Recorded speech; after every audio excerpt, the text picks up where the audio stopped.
오늘의 이야기 조선의 낮과 밤 정조, 김홍도, 신윤복의 위대한 동행. 이번 이야기는 총 6부작으로 진행되며 3부작씩 상편과 하편으로 나눠서 진행됩니다. 시작 전 좋아요와 구독 댓글 부탁드립니다. 시작합니다. 제4부 1795년 화성행차의 웅장함과 그늘진 시선. 1795년 을묘년 조선 역사상 유례를 찾기 힘든 거대한 퍼레이드가 펼쳐집니다. 정조 대왕이 어머니 해경궁 홍씨의 회갑을 맞아 아버지 사도세자의 묘가 있는 수원 화성으로 행차하는 길입니다. 6,000명의 인원과 1,400마리의 말이 동원된 이 행렬은 그 길이만 수 킬로미터에 달했습니다. 정조는 이 행차를 통해 자신의 효심을 보여주는 동시에 왕권의 강력함을 만천하에 과시하고자 했습니다. 그리고 이 모든 순간을 한치의 오차 없이 기록한 남자가 있었으니 역시 김홍도였습니다. 김홍도가 주도하여 만든 원행을 묘정리에게는 현대의 고화질 카메라로 찍은 것보다 더 생생합니다. 행렬에 참가한 사람들의 표정, 말의 근육 움직임, 심지어 길가에서 구경하는 백성들의 옷차림까지 완벽하게 박제했습니다. 정조는 이 그림들을 보며 매우 만족해했습니다. 홍도야, 내부 끝에 조선의 위엄이 살아있구나. 김홍도는 그렇게 정조의 꿈을 현실로 그려내는 신의 손이 되었습니다. 지금 수원 화성 서장대에 올라가 보면 200년 전 그 웅장한 기계가 김홍도의 그림처럼 펼쳐지는 듯합니다. 하지만 그 화려한 축제의 그늘에는 또 다른 시선이 머물고 있었습니다. 신윤복은 행차의 중심보다는 행차 뒤편의 어두운 주막, 술에 취해 비틀거리는 양반들, 그리고 그들을 비웃는 기생들의 눈빛에 주목했습니다. 정조가 화성이라는 거대한 성벽을 쌓아 도덕적인 국가를 만들려 할 때 신윤복은 그 성벽 안에서 꿈틀거리는 인간의 본능을 그렸습니다. 김홍도가 국가와 왕을 그릴 때 신윤복은 개인과 사랑을 그렸던 것입니다. 두 사람의 차이는 빨래터 그림에서 극명하게 나타납니다. 김홍도의 빨래터는 아낙네들의 평화로운 일상을 담았지만 신윤복의 빨래터는 머리를 감는 여인들과 이를 몰래 훔쳐보는 동자승들을 그려 넣어 인간의 엿보기 심리를 해학적으로 표현했습니다. 이 시기 정조의 개혁은 정점에 달했지만 신윤복의 반항 또한 정점에 도달하고 있었습니다. 그리고 드디어 1793년 신윤복은 조선을 발칵 뒤집어 놓을 암호가 담긴 그림 한 장을 세상에 내놓습니다. 수원 화성으로 향하는 정조의 마음은 복잡했습니다. 사람들은 효심이라 칭송했지만 정조의 머릿속엔 신도시 혁명이 그려지고 있었습니다. 화성은 단순한 성이 아니라 상인이 자유롭게 장사하고 백성이 군사훈련을 받는 새로운 조선의 심장이었습니다.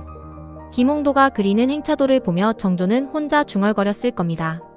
이 길 끝에 아버지가 계신다. 이제야 비로소 아버지를 당당히 뵈러 가는구나. 하지만 길가에서 구경하는 백성들 틈에 섞여 자신을 냉소적으로 바라보던 신윤복을 보았을 때 정조는 깨달았을 것입니다. 나의 화려한 행차도 누군가에겐 차가운 권력의 과시로 보일 수 있겠구나.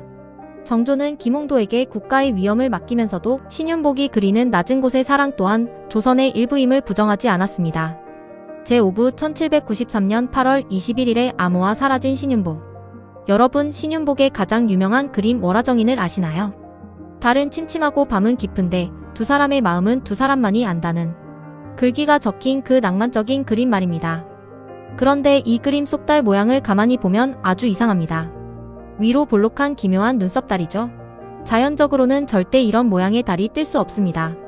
오랫동안 사람들은 신윤복이 미적 감각을 위해 달을 마음대로 변형했다고 생각했습니다. 그런데 200년 뒤 천문학자들이 이 달의 미스터리를 풀었습니다. 조선시대의 공식 기록인 승정원 일기 정조 17년 기록을 뒤져보니 1793년 8월 21일 밤 한양 하늘에 실제로 부분 월식이 있었다는 기록이 정확히 나옵니다.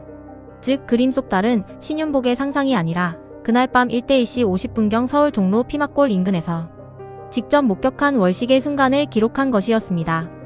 신윤복은 단순히 예쁜 그림을 그린 게 아니라 그날의 공기와 시간까지 박제한 철저한 과학자였던 셈입니다.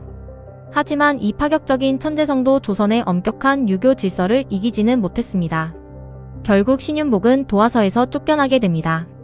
화가 오세창이 쓴 근역 화위에는 속화를 그려 풍속을 어지럽혔다는 이유로 축출되었다는 짧고도 서늘한 기록이 남아 있습니다.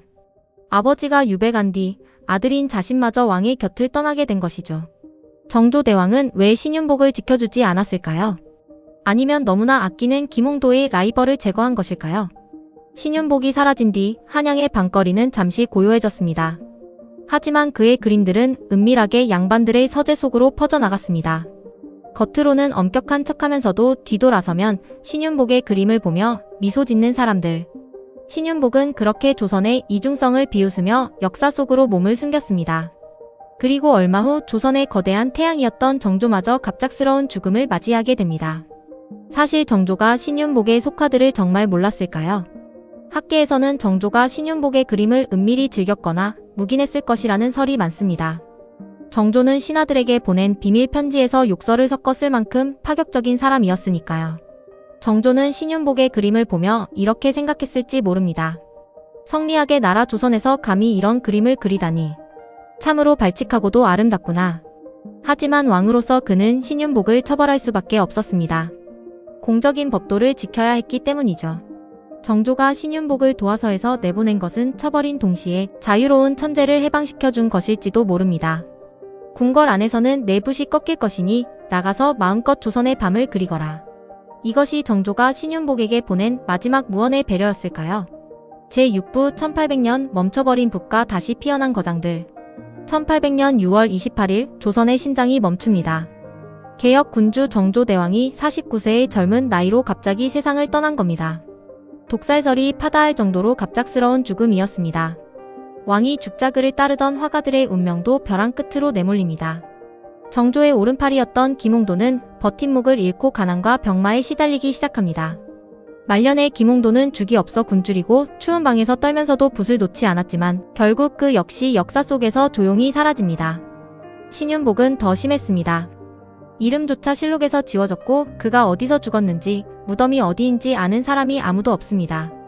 조선의 르네상스는 그렇게 신기루처럼 사라지는 듯 했습니다. 하지만 여러분, 진짜 감동적인 이야기는 그로부터 100년 뒤에 시작됩니다. 일제강점기 시절 신윤복과 김홍도의 보물 같은 그림들이 일본 상인들의 손에 넘어가 영영 나라 밖으로 사라질 위기에 처했습니다.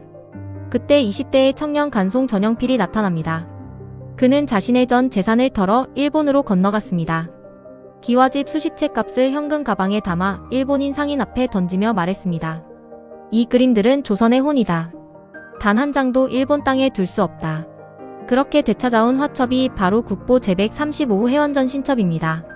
간송 덕분에 우리는 지금 성북동 간송미술관에서 200년 전 신윤복이 칠한 그 선생한 붉은색과 김홍도의 따뜻한 먹선을 만날 수 있게 된 겁니다.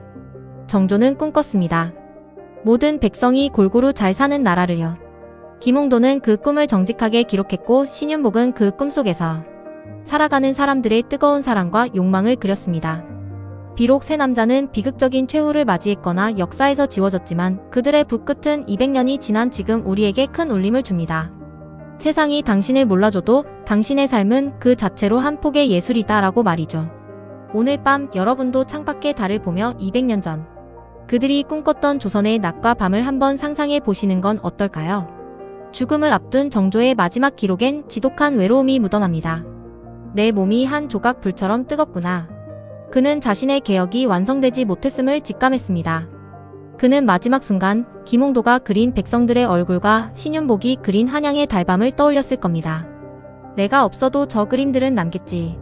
내가 세우려던 화성은 무너질지 몰라도 저들이 그린 백성의 미소와 연인들의 숨소리는 조선의 영혼으로 살아남을 것이다. 정조는 자신이 다하지 못한 꿈을 두 화가의 붓에 맡긴 채 눈을 감았습니다. 그로부터 100년 뒤 간송 전영필이 신윤복을 구해온 것은 우연이 아닙니다. 그것은 정조대왕이 200년 전에 이미 화폭 속에 심어두었던 조선의 자존심이 다시 꽃을 피운 필연이었던 것이죠. 기록은 사라지고 성벽은 풍화되지만 누군가의 진심이 담긴 붓끝은 시공간을 초월해 살아남습니다. 정조가 꿈꿨던 이상국가, 김홍도가 그려낸 백성들의 활기찬 낮, 그리고 신윤복이 지켜낸 인간 본연의 뜨거운 밤. 이 세 남자의 이야기는 비록 200년 전의 역사지만 오늘을 살아가는 우리에게도 묻고 있습니다. 당신은 어떤 눈으로 세상을 바라보고 무엇을 남기고 싶으냐고 말이죠. 역사 속에 지워졌던 천재들을 우리 곁으로 다시 불러온 간송 전영필의 손길처럼 오늘 이 설화가 여러분의 마음속에 잠들어 있던 조선의 아름다운 조각 하나를 깨우는 계기가 되었기를 바랍니다. 오늘 준비한 이야기는 여기까지입니다. 비극의 뒤주에서 시작해 찬란한 예술로 꽃피운 이들의 삶이 여러분께 작은 위로와 영감이 되었나요? 하루설화는 또 다른 흥미롭고 신비한 이야기로 여러분을 찾아오겠습니다. 재미있으셨다면 좋아요와 구독 댓글 부탁드립니다. 오늘 밤 신윤복의 그림처럼 저물어가는 달을 보며 여러분만의 아름다운 밤을 기록해 보시는 건 어떨까요? 지금까지 하루설화였습니다. 감사합니다.